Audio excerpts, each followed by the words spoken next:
كالغيث كن أملا وجد من دون مقياس، سقيا الجمال تبثها لتطيب أنفاس.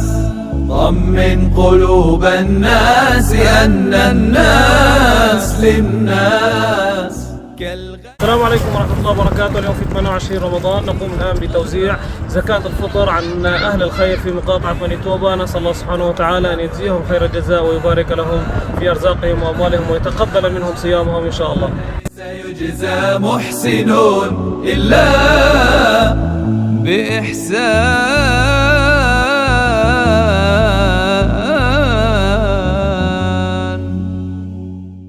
كالغيث كن أملا وجد من دون مقياس، سقيا الجمال تبثها لتطيب أنفاس. طمن قلوب الناس أن الناس للناس. كالغيث كن سببا لتحيي قلب إنسان، جد بالذي تحسنه مهما كان. أوليس يجزى محسن إلا بإحسان.